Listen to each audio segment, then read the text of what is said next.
जिल्हाधिकारी कार्यालयात आलात, कलेक्टर आणि एसपींची भेट घेतलीत. नेमका विषय काय होता आणि कशाच्या संदर्भात? काय रत्नागिरीमध्ये असलेला जो हिंदू समाज आहे तो अस्वस्थ आहे. मला असं वाटतं की इकडलं असलेलं प्रशासन हे विसरलेलं आहे की रत्नागिरीमध्ये हिंदू पण राहतात. लांगून चालनचे मोठ्या प्रमाणामध्ये विषय रत्नागिरीमध्ये सुरू आहेत.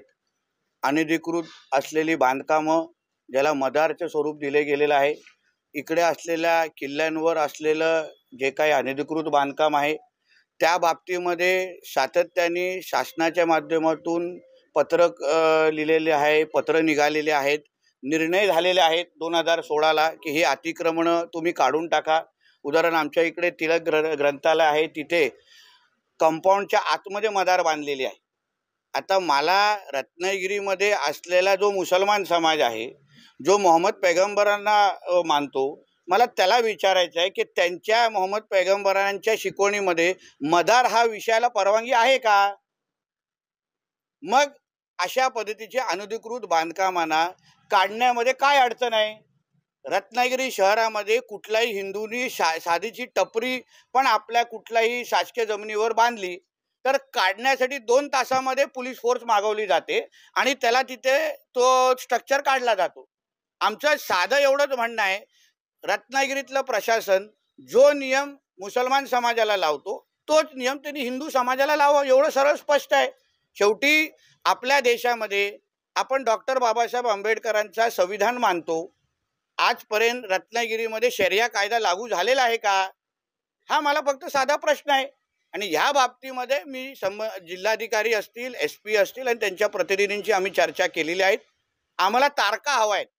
आम्हाला कारणं ऐकून, मोर्चे काढून आणि आवाज उचलून आता आमचा संयम संपलेला आहे.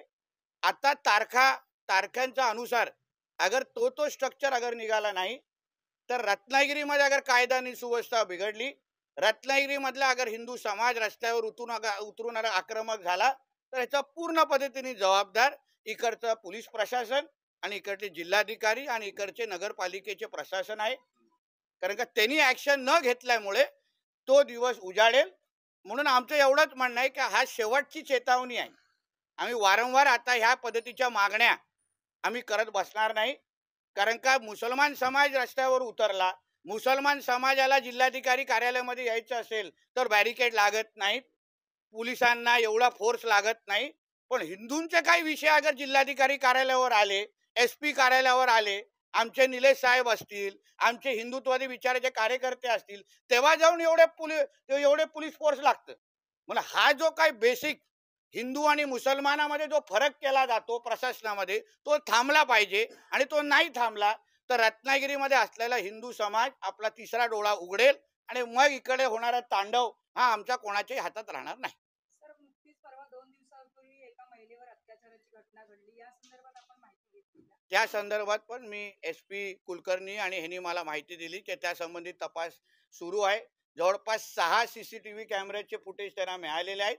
योग्य पद्धतीने तपास चालू हे असं त्यांचं म्हणणं आहे. पण वेळेत अगर माझ्या त्या भगिनीला न्याय भेटला नाही तर मग पुढे काय करायचं ते आता शेवटी सरकार आमचं आहे आणि ते पण हिंदुत्ववादी विचाराचं सरकार आहे, महिलांना सुरक्षा देणारं सरकार आहे. म्हणून आम्हाला पण आमच्या पद्धतीने मग कारवाई करायला लागेल. संजय राऊत यांनी आज सकाळी पंतप्रधानांवर टीका करताना म्हटलं होतं की या संदर्भात काही विषय आहेत का आज झालेला विषय? यापुढे तुम्ही रत्नागिरी जिल्ह्यात कशा प्रकारे लक्ष घालणार आहेत आणि आपला पुढचे दौरे कसे? राज्यामध्ये, देशामध्ये, जगामध्ये जिथे जिथे हिंदू समाज आहे, जिथे जिथे हिंदूंचा आवाज उचलायला लागेल तिथे तिथे तुम्हाला आमच्यासारखे हिंदुत्ववादी कार्यकर्ते दिसतील. राज्यपालांनी नियुक्त 12 आमदारांचे सूत्र ठरलेलं गोहत्या काय गोहत्या बंदी संदर्भात काही चर्चा झाली, कारण मध्यंतरी माझ्या माहिती अनुसार आमच्या राज्यामध्ये जेव्हा आदरणीय देवेंद्र फडणवीस साहेब राज्याचे मुख्यमंत्री होते तेव्हा त्यांच्या सरकारने आपल्या राज्यामध्ये गोहत्या बंदी कायदा लागू केलेला आहे. ज्या राज्यामध्ये असा कायदा लागू आहे तिथे कत्तलखाने कसे सुरू आहेत, तिथे गोहत्या कशी सुरू आहे हा प्रश्न मी एसपीना विचारला.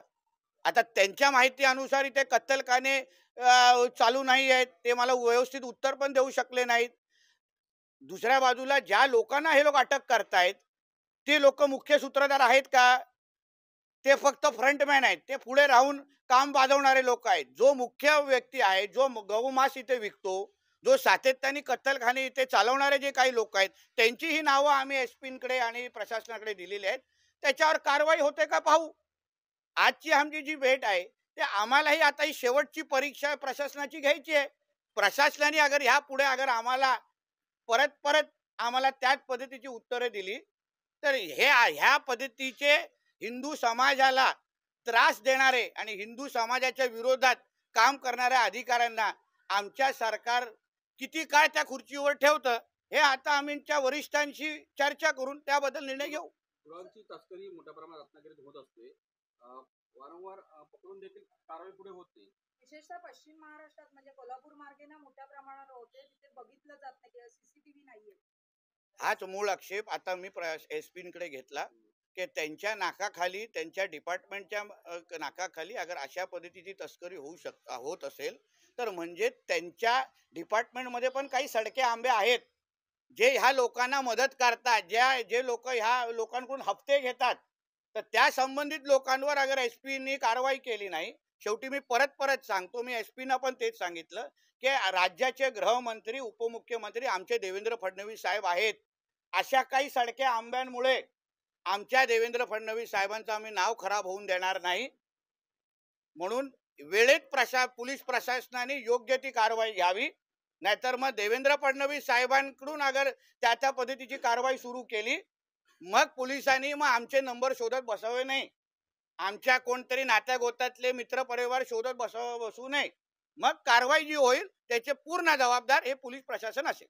जिथे जिथे हिंदू समाज असेल, जिथे जिथे हिंदू समाजाला त्रास देण्याचं काम होत असेल तिथे तिथे तुम्हाला आमच्यासारखे हिंदुत्ववादी कार्यकर्ते भेट